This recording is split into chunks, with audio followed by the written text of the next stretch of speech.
Continue to follow breaking news this morning. A two-alarm fire broke out this morning in Spokane Valley. It's in the 17,900 block of East Appleway. Yeah, and it apparently is in Green Acres. It caught fire just before 4 o'clock this morning. KXLY4's Erik Loney is live on the scene. Erik, what's happening? Well, we just spoke to one of the fire chiefs here, and they can tell us this is actually at the Handlebar restaurant and the Hell Yeah Cycle shop. This is a second alarm fire. Appleway is shut down in front of the building here in the 17,000 block.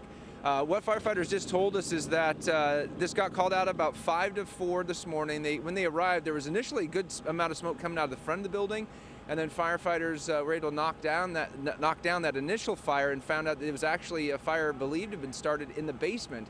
And they tell us they're having difficulty because they're now chasing this fire sort of all around the building. Now it's inside the attic, and so they're having some difficulty putting it out. We saw firefighters helping them remove some motorcycles from the motorcycle shop. They just pulled those out in front of the building.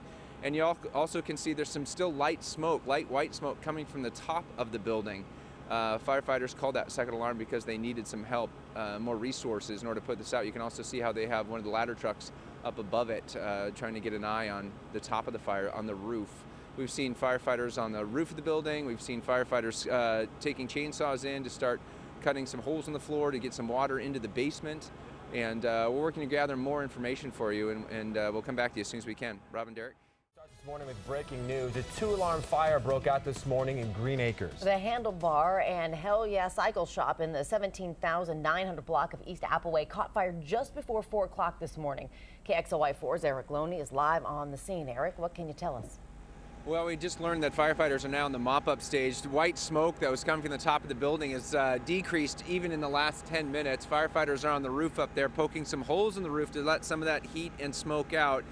Firefighters tell us this fire broke out, as you said, just before 4 o'clock this morning. A neighbor saw smoke and called 911.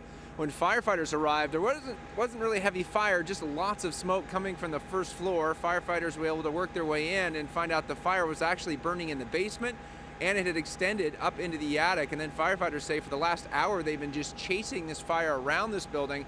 We're told the building has been remodeled several times, which makes it very difficult for firefighters because things aren't as they should be as far as the way the building is constructed. There are pockets that are empty spaces where fire can travel up and around inside this building. We're also told this building has large timber beams that are smoldering. One reason why you see a lot of smoke still pouring from this building. But they are in the mop-up stage. No one was hurt. And they're just, again, trying to figure out exactly what started this fire. Now, they do believe it was worked its way into the basement, and they also had a partial floor collapse, which has made putting this fire out a little more difficult as well. This is now a second alarm fire. They called in because they just need more resources. Fires like this do take a while to put out, so they need more firefighters just to relieve the firefighters after they've gone in and exerted themselves. They need to give them a break. So some Spokane City trucks are now manning some Spokane Valley stations for the calls that are coming into those stations. So the area is covered with fire protection. Rob and Derek. All right, Erik, thank you.